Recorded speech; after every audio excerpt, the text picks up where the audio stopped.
Dia adiksi sama perasaan kalimat papa mama bangga. Dan dia berusaha membuktikan bahwa dia berharga. Dengan apa? Dengan berbuat baik. Gak ada yang salah sama perbuatan baiknya. Tapi kita perlu geser dulu. Bahwa Kristus mengasihi kita bukan karena kita baik.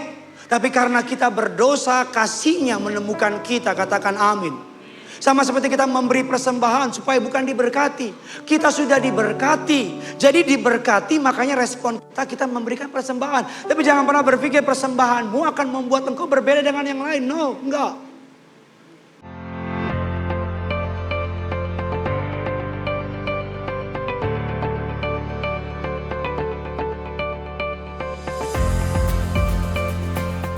Terimalah salam terbaik dari mimbar yang kudus ini. Shalom kerinduanku church.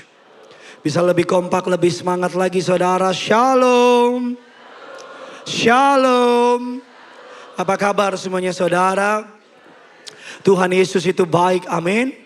Saya boleh melihat tangan-tangan yang bangga punya Tuhan Yesus. Boleh lambaikan tangan saudara. Kalau saudara tidak keberatan boleh jumpai 2-3 orang di kiri kanan saudara. Pegang tangannya, tatap matanya, katakan Annyeong Haseyo saudara. Annyeong Haseyo Yerobun. Selamat datang di gereja GBI Kerinduanku. Kami berdoa agar khotbah atau firman pelayanan para hamba Tuhan pada hari ini boleh berbicara dengan lembut bagi hidup dan keluarga saudara. Katakan Bapak Ibu, di minggu terakhir ini dalam tema besar mengenai keluarga. Di minggu pertama kita membahas mengenai family. Di minggu kedua kita membahas mengenai godly wife. Di minggu ketiga kita membahas mengenai godly husband. Dan izinkan saya menutup di tema terakhir ini dengan judul Children, the Beauty of Parenting. Anak, Bapak Ibu, adalah keindahan dari memiliki anak. Sama-sama bilang sama saya, membesarkan anak adalah anugerah. Sama-sama bilang sama saya, punya anak adalah anugerah. Siapa yang sepakat punya anak itu adalah berkat? Puji Tuhan. Siapa yang sepakat punya anak juga kadang-kadang bikin sakit kepala? Siapa yang mau sepakat bahwa kadang-kadang saudara lebih berat cobaan anak daripada kuasa gelap? Siapa yang mau sepakat kalau punya anak itu baik berkat dan masalah jadi satu? Tapi siapa di sini yang pengen anaknya jadi orang-orang yang takut Tuhan? Amin. Siapa yang mau sepakat sama saya besarkan anak itu sangat tidak mudah? Oke, yang tidak angkat tangan boleh pulang saudara. Saya nggak tahu apa tujuanmu ke gereja ini saudara. The Beauty of Parenting. Tema khotbah kami sama tetapi larinya dan isinya berbeda. Bapak Ibu jemaat yang dikasihi Tuhan, ada banyak orang berdoa punya anak. Ada banyak dari mereka juga yang dalam tanda kutip bukan berarti mengurangi kasih Tuhan. Tapi dalam penetapan Tuhan, Tuhan belum atau tidak memberikan keturunan. Tetapi ada orang yang berdoa berharap sedemikian rupa. Tapi ada orang yang dengan mudah punya anak. Tapi tidak membesarkan anak mereka dalam takut akan Tuhan.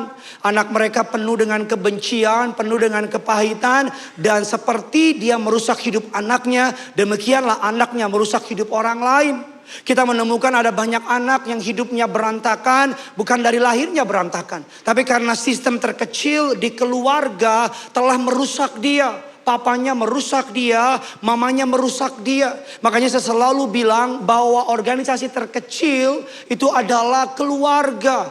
Bapak Ibu jemaat yang dikasihi Tuhan. Dan iblis Bapak Ibu tidak takut kalau papanya cinta Tuhan. Kalau papanya dan mamanya cinta Tuhan, iblis akan incar anaknya.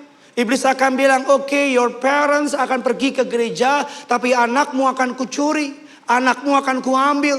Mungkin saudara berkata sama Pak Pendeta, saya cinta Tuhan. Pak Pendeta saya punya jam doa yang kuat. Tetapi iblis nggak stop di saudara. Iblis akan mengincar anak saudara. Celakanya Bapak Ibu parenting in the modern era. Di zaman sekarang, mohon maaf suara saya yang rada-rada kayak baterai mau habis. Tapi parenting in the modern era jauh lebih sulit daripada parenting zaman dulu. Karena zaman dulu TV cuma satu, TVRI. Kalau Menteri Penerangan Bapak Harmoko muncul selesai sudah. Tapi zaman sekarang TV banyak. Zaman sekarang ada banyak orang tua yang double income. Harus bekerja dua-duanya. Karena tuntutan kehidupan begitu berat. Anaknya dididik oleh pembantunya, oleh mbaknya. Tidur oleh mbaknya, makan oleh mbaknya, mandi oleh mbaknya. Bahkan ketika tidur pun mimpinya panggil mbaknya. Bukan panggil orang tuanya. Dan orang tuanya berteriak marah-marah sama anaknya. Kenapa kamu gak hormati papa? Kenapa kamu gak hormatin mama? Karena orang tua berpikir kasih makan, kasih rumah, kasih mbak, kasih pendidikan is more than enough.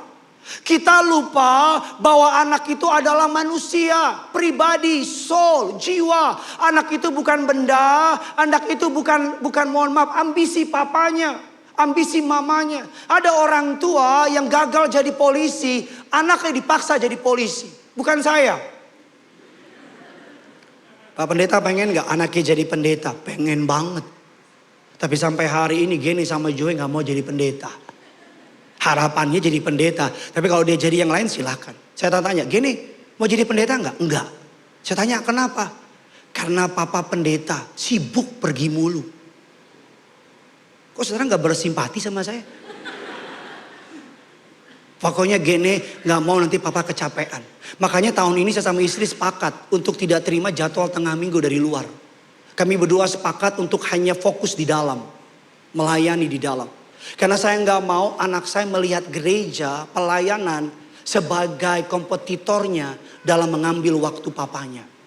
Dalam anugerah Allah, Bapak Ibu, saya nggak mau saya dikenal pendeta yang hebat, luar biasa. Jemaatnya banyak, tapi anak saya, mohon maaf, brengsek atau nyakitin orang.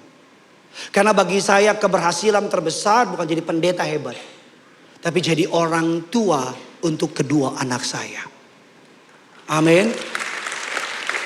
Bapak Ibu, mari kita akan belajar kebenaran firman Allah. Jemaat yang dikasihi Tuhan, keluarkan pulpen dan catatan saudara. Saya akan mengajarkan prinsip Bapak Ibu, 3 prinsip bagaimana membesarkan anak dari sudut pandang Alkitab. Khotbah hari ini tidak akan menyentuh teknis. Saudara yang ingin mendengar teknis atau secara spesifik, saudara bisa nonton jam 5 nanti. Pastor Daud Surawijaya akan mengajar saudara secara teknis. Tapi hari ini saya akan mengajar secara prinsipal. Apa spiritnya, apa nilai-nilainya. Bagi saudara yang belum punya anak, Pak, boro-boro punya anak, Pak. Pasangan aja nggak ada, Pak. Ini tangan, Pak, penuh dengan laba-laba, Pak. Karena tidak pernah disalam, Pak. Biar khotbah ini jadi modal buat saudara. Bagi saudara yang udah punya anak, biar khotbah ini bisa nolong saudara. Amin. Yuk, biar ramai gereja ini, kita kasih tepuk tangan dulu yang dahsyat. Bisa lebih dahsyat lagi bagi Tuhan kita. Maliaki 4 ayatnya yang ke-6. Kita buka ayat pembuka kita. 3, 2, 1, iya. Maka dan hati anak-anak kepada, supaya jangan aku datang memukul bumi sehingga apa? Dari ayat ini kita mendapat sebuah informasi bahwa in that end time, di akhir zaman akan ada tension, akan ada ketegangan antara orang tua dengan anak. Karena tidak perlu dibalikan hati bapak dan hati anak kalau mereka tidak berpisah. Akan ada pemisahan, akan ada keributan. Makanya bapak ibu disebut hati bapak-bapak. Makanya Allah menggunakan dia bapak yang baik. Makanya iblis menyerang figur bapak. Makanya bapak dibikin sibuk cari duit, gak punya waktu. Karena kenapa? Karena bagi anak, bapak adalah hero-nya. Bapak adalah role modelnya. Bapak adalah pahlawannya. Mayoritas dari anak pengen kayak papanya. Mayoritas dari anak berharap papanya dekat sama dia. Ada anak yang menanti papanya pulang kantor dengan harapan pulang bisa main. Tapi ketika sampai di rumah, papanya habis emosinya di kantor. Anaknya minta main bola. Papanya bilang, diam. Maksudnya anaknya, bukan saudara yang diam. Diam kamu. Berisik kamu. Sehingga anaknya luka. Anaknya pahit. Anaknya benci. Alkitab mengatakan maka ia akan membuat hati bapak-bapak. Prinsip apa yang ingin saya bagikan sama saudara yang pertama? Di tengah kelemahan atau di tengah kekurangan suara saya yang rada-rada serak-serak seksi ini. Yang pertama adalah kata hati. Sama-sama bilang sama saya hati. Kurang semangat, sama-sama bilang sama saya hati. Hati bapak-bapak dan hati anak-anak. Kata kuncinya di hati. Karena masalah utama parenting bukan soal tekniknya. Bukan soal tipsnya. 5 langkah menjadi anak, menjadi orang tua in the modern era. Bagaimana parenting in the crisis era. Bagaimana 10 langkah menjadi orang tua yang tangguh di zaman air. No. Karena isunya bukan soal skill. Bukan soal tips. Bukan soal teknik, bukan metode. Montessori, metode barat, metode timur, metode orang Batak, orang Manado, orang Chinese, orang Aring. Tapi parenting bicara hati. Kalau papanya, bapak ibu, kalau papanya orang yang pahit sama papa di atasnya. Kalau papanya orang yang pernah benci sama papanya di atas dan belum diberesin. Besar kemungkinan papanya hanya menurunkan kebencian dari papanya ke anaknya. Kalau orang tuanya adalah orang yang tidak takut akan Tuhan. Kalau orang tuanya adalah orang tuanya boleh pintar. Orang tuanya boleh berpendidikan tinggi. Boleh punya pengetahuan yang banyak tentang bagaimana mengurus anak. Tetapi kalau hati orang tuanya nggak beres. Besar kemungkinan hati anaknya nggak beres. Karena untuk menjadi godly parents harus menjadi godly man, godly woman. Gak bisa enggak. Karena bagaimana kita bisa mengurus anak kita yang emosinya. Mari kita jujur. Kita semua adalah orang-orang yang egois. Yang setuju sama saya bilang Saya buktikan saudara orang egois. Saya dan saudara dan saya orang egois. Kalau kita foto bareng-bareng, cekrek, dan fotonya dikasih sama saudara, muka siapa yang pertama saudara lihat? Woi! Muka siapa yang pertama saudara lihat? Muka sendiri. Kalau muka kita udah on point, muka orang jelek, upload. Ada orang minta foto sama saya. Udah foto, di-upload with my lovely gembala sidang. Masalahnya mata gue lagi merem. Muka dia cantik. Lovely apa? Lu yang lovely. Gue isi buta dari go hantu. Kita kalau foto, kalau muka kita jelek, yang lain bagus. Ulang. Kita egois. Anak kita mau main, itu hak dia. Anak kita mau deket. Anak kita mau ngobrol. Itu hak dia. Itu bagian menjadi seorang anak. Dan itu bagian kita sebagai orang tua kasih waktu sama anak kita. Kita bilang apa? Papa capek. Kalau nggak mau capek, jangan punya anak.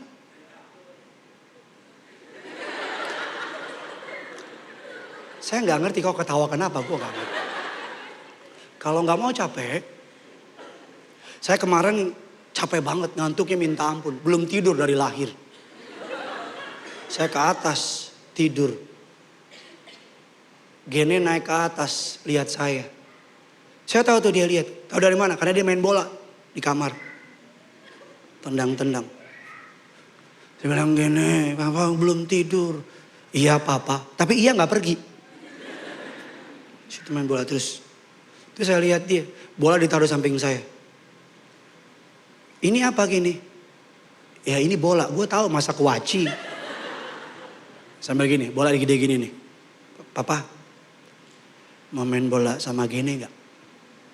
Terus saya bilang, aduh papa gini ngantuk, Gini papa kurang tidur. Oh, tapi gini mau sama papa. Gini cari papa lain deh. Kan gak mungkin. Papa, gini mau main sama papa. Saya tidur. Roh Kudus bilang apa sama saya? Kamu orang tua. Ambil tanggung jawab. Halo? Saya turun. Ayo main bola. Asik. Lo asik, gue gak asik. Ya. Main bola tuh udah. Papa jadi kiper ya. Gini, ceritanya Piala Dunia. Cerita Piala Dunia. Final. Papa pilih apa? Italia. Yaudah, gini Argentina. Ceritanya ya. Papa ini Messi. Terserah lo, udah. Suatu waktu lagi nyiapin khotbah. Dia datang bawa gelas aqua. Papa, kita main lempar-lempar ini yuk. Kalau jatuh ke bawah, nanti menang. Dapat apa? Gak dapat apa-apa sih. Papa gini lagi nyiapin khotbah. Papa lagi nyiapin khotbah gini. Sebentar papa. Ya udah, dibanting. Gak pernah begini-gini dia. Jatuh terus. Gini nih sampai kapan ya? Iya sampai gini papa. Berapa kali? 5 kali. Dia banting. Gak pernah nyentuh-nyentuh. But you know what? That's my son. Kalau itu anak saudara, papa boleh main. Lu jangan bikin gosip lu. That's my son.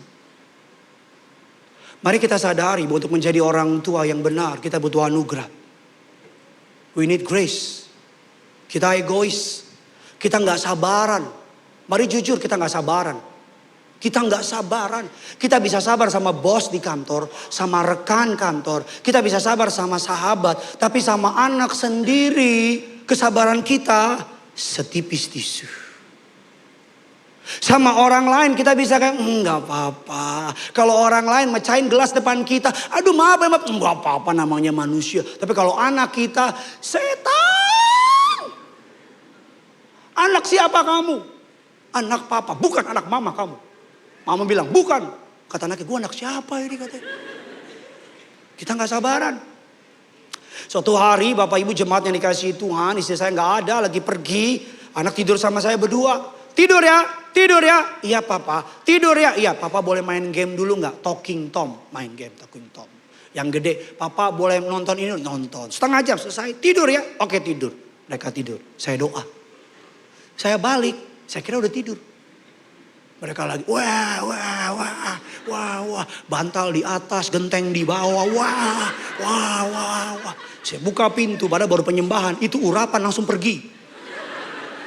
Saya bilang, kok belum tidur? Ah, wah, wah. Yang kecil, ah, ah.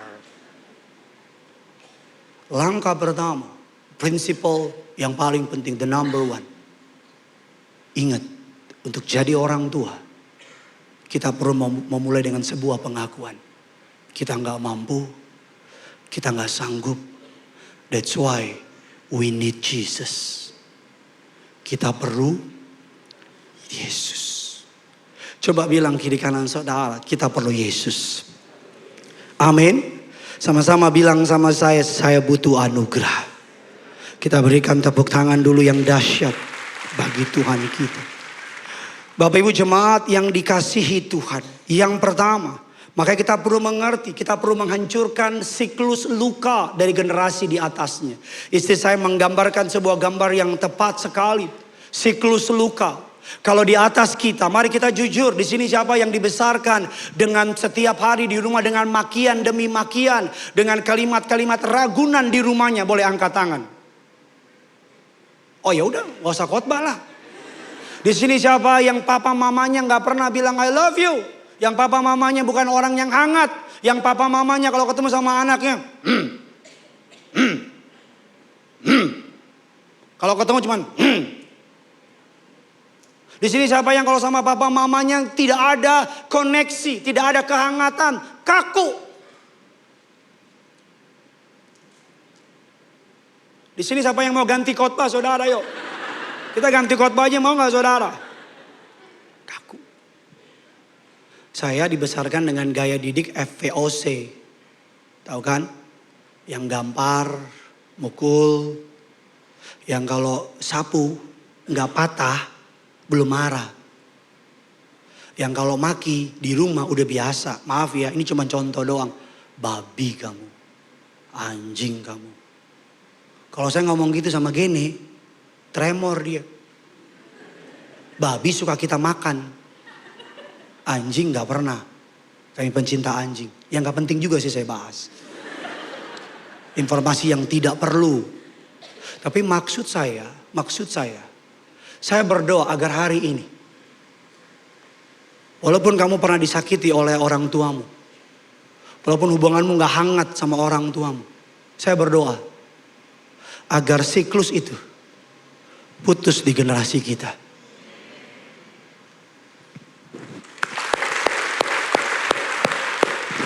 Saya berdoa agar hari ini ada ratusan atau ribuan keluarga yang dengar khotbah ini. Dan mereka sepakat sama khotbah ini. Bahwa siklus pahit, luka, benci terhadap orang tua putus di generasi kita. Amin saudara. Putus di generasi kita. Sama-sama angkat tanganmu. Sama-sama dalam nama Yesus. Dalam nama Yesus. segala siklus kepahitan, kebencian, kejahatan, caci maki, segala hal-hal yang buruk yang pernah aku terima dari keluargaku di atas. Dalam nama Yesus, aku putuskan tidak berkuasa, tidak berlanjut ke generasi berikutnya. Dalam nama Yesus, sama-sama kita katakan amin. Kita berikan tepuk tangan bagi Tuhan kita. Yang pertama adalah Bapak Ibu, turn your heart. Hati kita dulu. Hati kita dulu. Sampai hari ini saya sama Pastor Amanda selalu berdoa, mampukan kami Tuhan. Mampukan kami Tuhan. Mampukan kami Tuhan. Kuatkan kami Tuhan.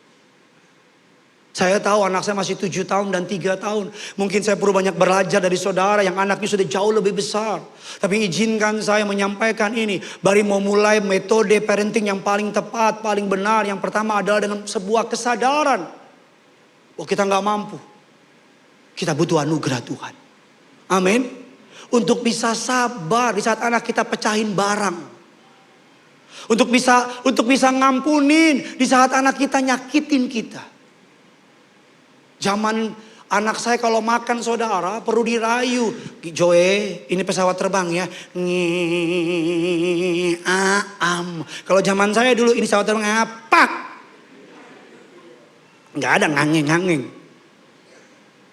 Karena setiap zaman berbeda. Amin. Mungkin di zaman saya digampar itu mungkin zamannya kali. Walaupun saya nggak bisa benarkan juga. Yang kedua saudara, bahwa connect before you correct. Relationship lebih dahulu daripada aturan. Anak bukan saja butuh kumpulan aturan, tapi anak butuh yang namanya relationship, hubungan. Sama-sama bilang sama saya, hubungan. Bapak Ibu, mari kita lihat apa yang membuat sebuah tokoh di Alkitab sangat kuat menghadapi tantangan. Markus 9 ayatnya yang ke-7. Ini tidak ada di slide, di tengah jalan Tuhan kasih saya beberapa ayat. Markus 9 ayatnya yang ke-7.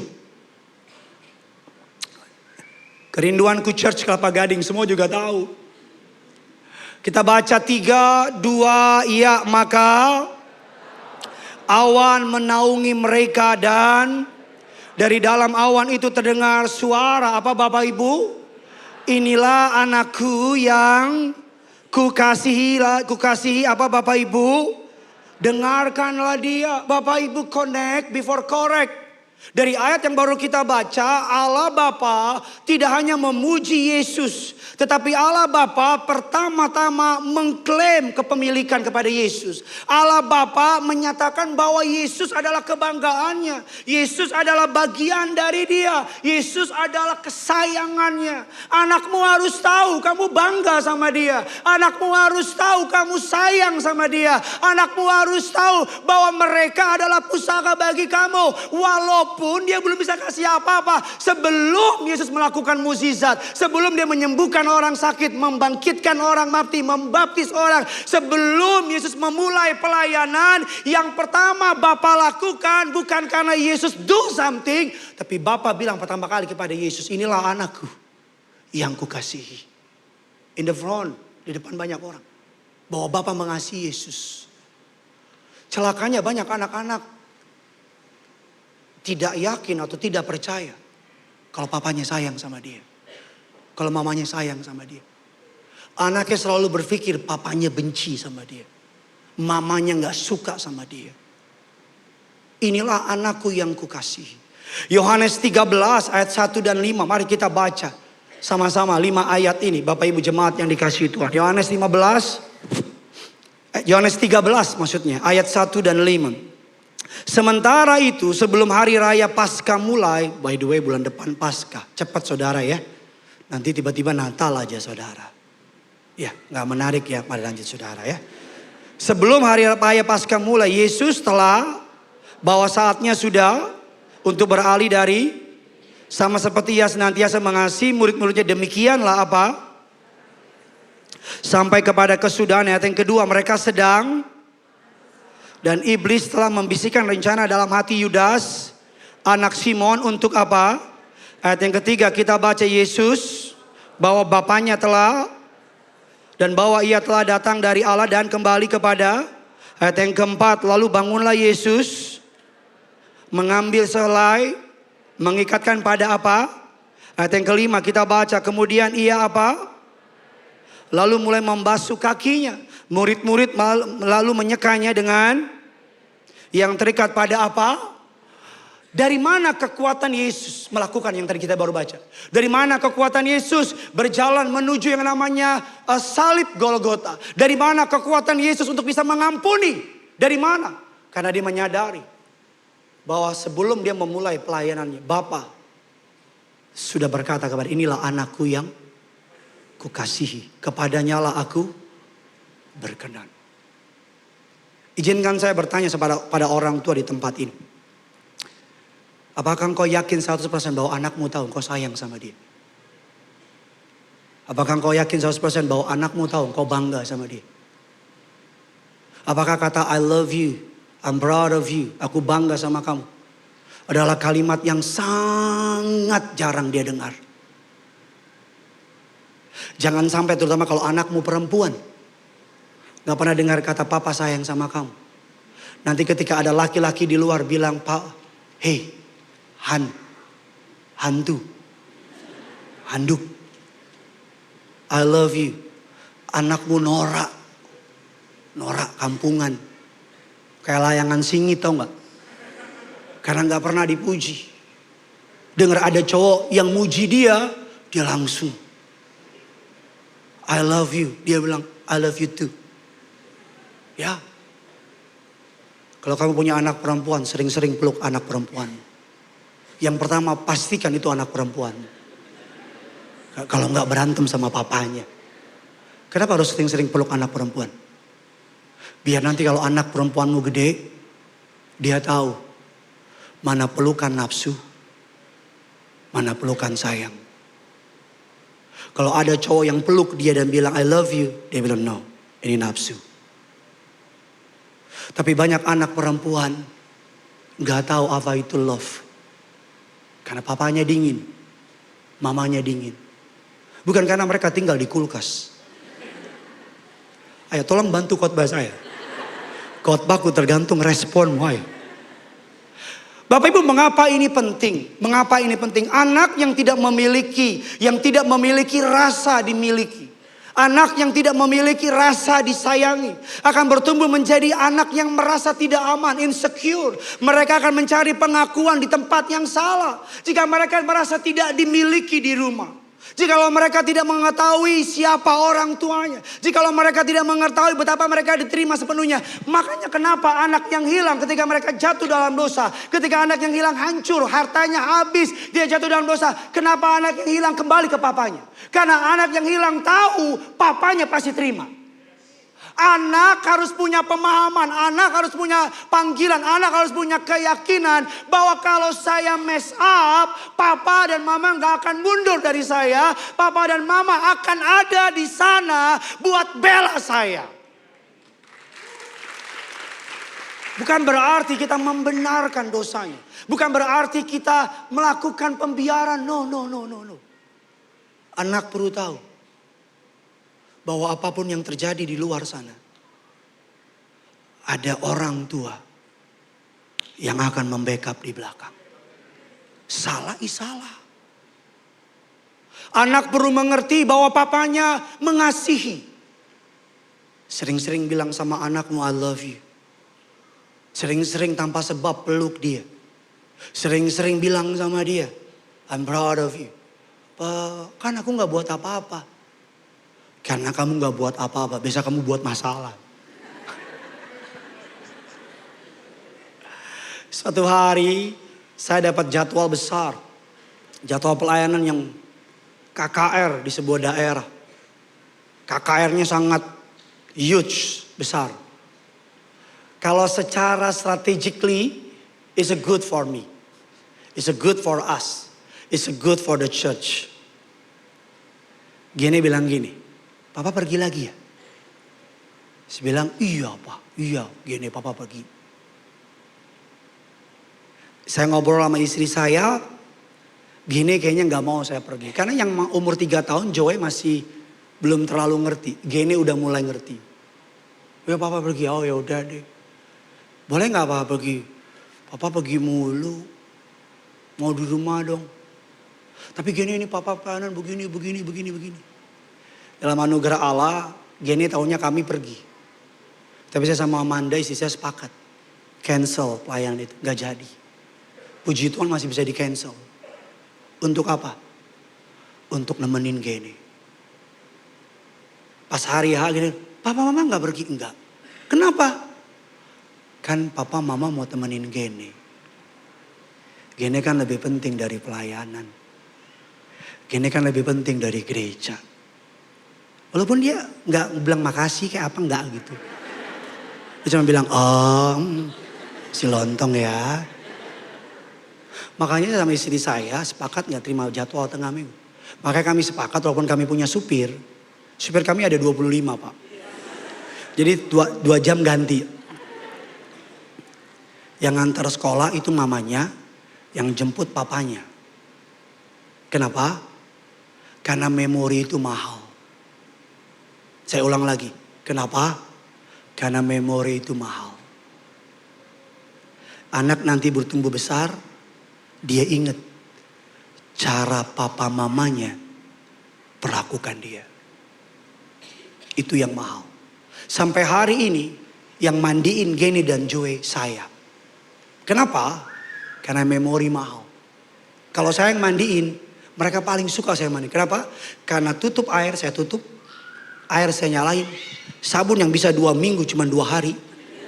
Taruh bola, taruh semua, mandi mereka. Wah saya juga jadi gila. Wah, pokoknya gila-gila aja lah. Karena nanti kalau mereka udah umur 30, kita mandi bertiga. Ayo mandi papa, ayo. Maka orang akan bilang udah gila ini orang. Connect before correct. Kamu marahin, kamu deket gak? Istri saya ngajarin saya sebuah sesuatu yang saya gak ngerti karena saya gak dididik dengan metode itu. Istri saya kalau marahin anak, dia bilang gini, kasih tahu kenapa dia dimarahin. Jangan dia nggak tahu, jangan dia nangkepnya papanya marah, papanya benci. Jadi istri saya ngajarin saya kalau anak lagi ditegur, kasih tahu kenapa ditegur. Abis dimarahin, berapa menit kemudian dipeluk. Biar apa? Biar iblis gak punya kesempatan. Amin. Biar iblis gak punya apa Bapak Ibu? Sudah tolong bantu saya, suara saya udah mulai habis nih. Ayo tolong bantu saya. Biar iblis gak punya kesempatan. Gitu dong. Jadi setelah dimarahin, setelah dimaki ada orang tua gitu. Aku gak akan tegur dia. 2 kali lebaran. 2 kali puasa. Papa gak tegur-tegur. Saya gak mau mempermalukan diri saya lebih lanjut saudara. Ya. Jadi setelah dimarahin istri saya panggil. Tahu gak kenapa dimarahin? Gak tahu. Begini. Oh, udah ya. Mama, sama istri dipeluk, sama istri saya. Mama sayang Gene, mama sayang Joy. Connect before correct. Anak saya yang paling kecil Joy suka asbun. Tahu asbun kan? Dia suka ngajakin main bercanda-bercanda, tebak-tebakan yang gak jelas. Papa, bahasa Inggrisnya hantu apa? Ghost. Lagu, song. Lagu hantu apa? Gosong. Lucu kan? Udah hampir 3 bulan lawakan itu sama. Papa pura-pura gak tahu ya. Kan gue tahu Bambang. Papa, bahasa Inggrisnya masak apa? Cook. Kalau masak 6 kali apa? Kuk.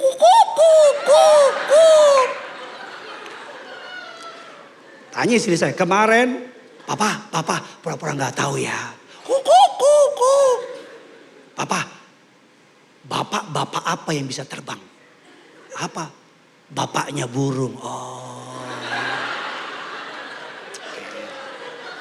Bapak apa yang bisa berenang? Apa? Semua bapak bisa berenang. Oh. Bapak apa yang gak bisa berenang? Apa? Bapaknya burung. Terserah lo. Suka-suka lo sama keluarga lo aja udah. Saudara ketawa kan? Karena baru dengar Gue udah 2 minggu. Papa ketawa dong. Biasanya saya udah kayak orang gila gitu. Datang gitu. Papa. Papa gepeng. Papa peang. Untung anak gua. Kenapa? Tadi malam saya nonton film, Gene di samping saya. Gene nggak naik, Gene mau temenin papa. Kenapa? Pinjam HP. Gue kira sayang pinjam HP dia main. Bagi anak, orang tua adalah segalanya. Bagi anak, orang tua adalah dunianya.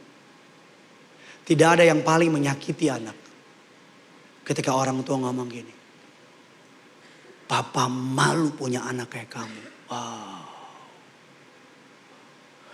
Papa nyesel lahirin kamu. Kan mama, diam kau. Anak saya Gene, bapak ibu saya marahin, dia jawab-jawab. Gene, jangan jawab-jawab papa. Kan papa bilang kalau ditanya harus jawab. Enggak begitu konteksnya. Istri saya saksi tanya aja. Gene, kalau papa lagi mana jangan jawab-jawab. Kan kata papa kalau tanya harus jawab. Berapa banyak anak gak akan pernah lupa loh. Kamu bilang papa benci sama kamu. Mama nyesel, anak bodoh kamu.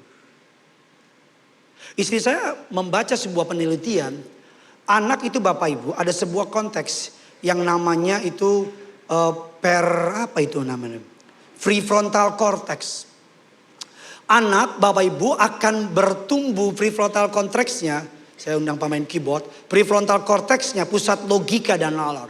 Baru berkembang sempurna di usia 25 tahun. Jadi kalau anak tantrum itu yang take over amigdalanya.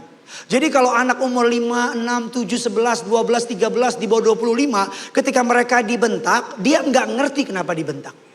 Yang dia nangkep adalah dia tidak dikasihi. Dia powerless. Tidak dihargai. Dan celakanya otak merekam itu. Siapa di sini yang punya inner child yang gak sadar beli mainan banyak ketika udah punya duit? Kita kasih ke anak kita. Saya orangnya. Gene minta apa saya kasih. Kasih sampai Manda lihat saya, istri saya. Kayak kamu bukan kasih ke Gene deh. Kasih ke siapa dong? Kasih ke Gideon waktu kecil. Jadi saya dulu gak bisa beli mobil-mobilan. Giliran saya punya duit. Saya beli mobil-mobilan. Atas nama buat Gene. Padahal saya yang pengen. See? Inner child.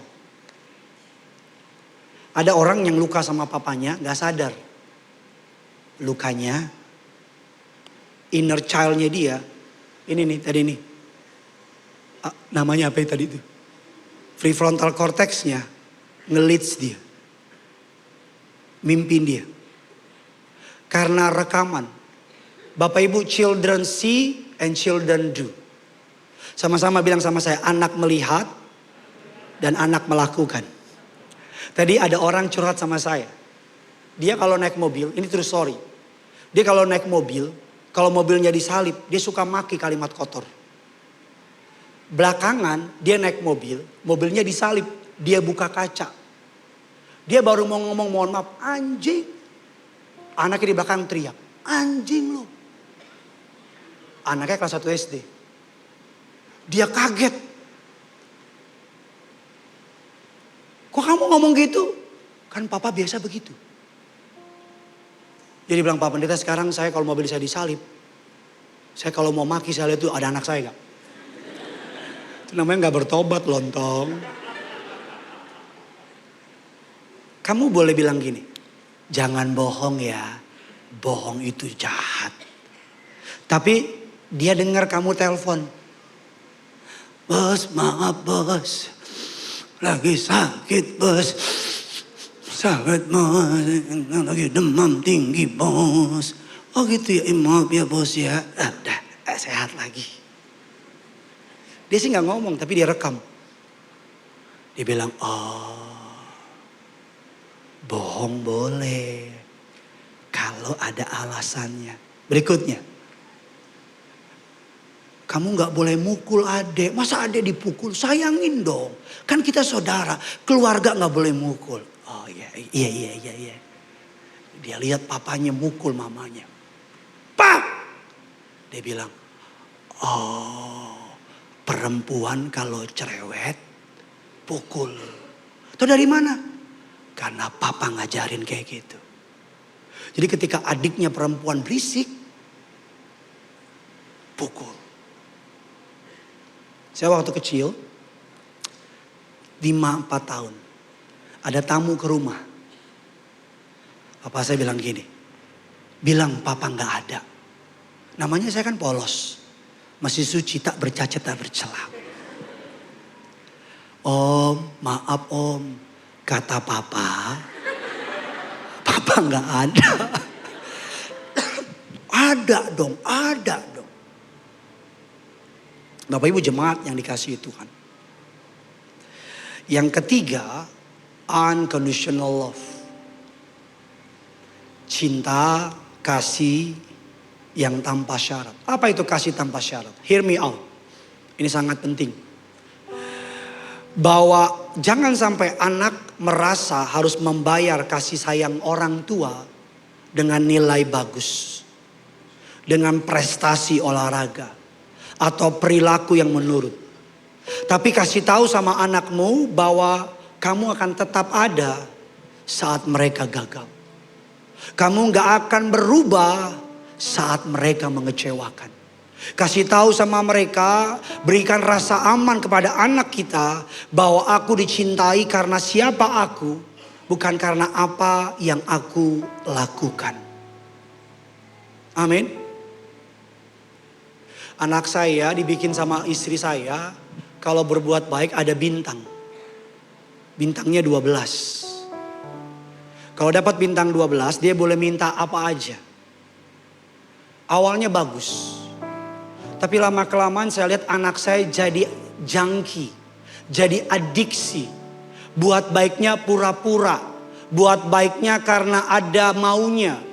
Nurutnya karena ada maunya. Saya panggil dia, saya bilang gini, ini just a tools.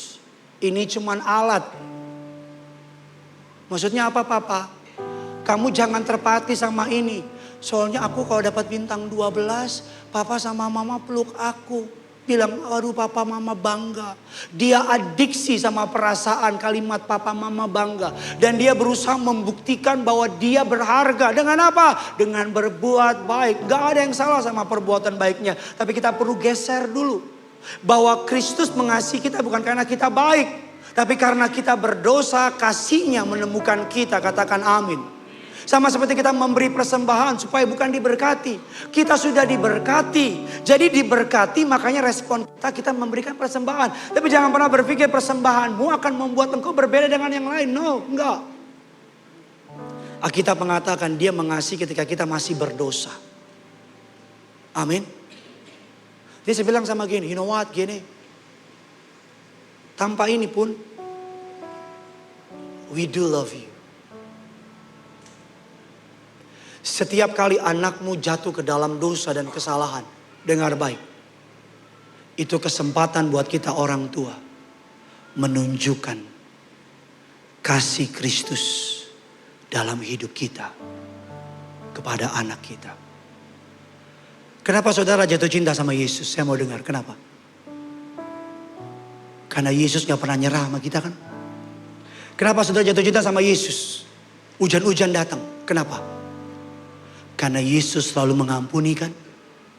Kenapa saudara bela-belain datang ke gereja antri? Karena saudara tahu. Yesus mengasihi saudara tanpa syarat kan. Kalau anakmu mendapat pengertian ini. Apapun boleh terjadi. Dia gak akan lari ke narkoba. Dia gak akan lari ke free sex. Dia gak akan lari ke dunia-dunia. Karena dia tahu. Secure. Dia secure. Dia tahu. Anak yang hilang kembali kepada papanya. Karena dia tahu papanya akan terima dia. Pertanyaan saya, kalau anakmu jatuh dalam dosa, apakah dia akan mencari kamu? Atau dia lari? Saya mau tanya, kalau anak kita ada apa-apa, harapan kita dia cari kita apa cari orang lain? Tolong bantu saya. Kalau anakmu melakukan kesalahan, harapan kita, dia mencari kita atau mencari orang lain? Mencari kita, betul tidak? Marah nggak? Marah. Kecewa nggak? Kecewa. Tapi after all, ada darah kita di darahnya. Ada daging kita di dagingnya. Ayat saya terakhir, Efesus 3, 18, 19. Aku berdoa supaya kamu bersama-sama dengan segala orang kudus dapat memahami betapa lebarnya, betapa panjangnya, betapa tingginya, betapa dalamnya kasih. Sama-sama bilang sama saya, lebar, panjang, tinggi, dalam. Love of God. Lebar, panjang, tinggi, dalam. Hal inilah yang membuat kita terus kembali ke gereja. Hal inilah yang membuat kita kalau kita jatuh kita ke gereja. Karena kita tahu ada Bapa yang mengasihi kita. Saya berdoa ketika anakmu mengerti bahwa dia sangat dikasihi. Ketika anakmu mengerti bahwa Kristus mengasihi dia. Don't worry. Kalau ada apa, karena parenting adalah proses seumur hidup. Anak kita udah nikah, kayak saya udah nikah. Kalau ada masalah tetap ke mama saya. Mari kita bangkit berdiri saudara.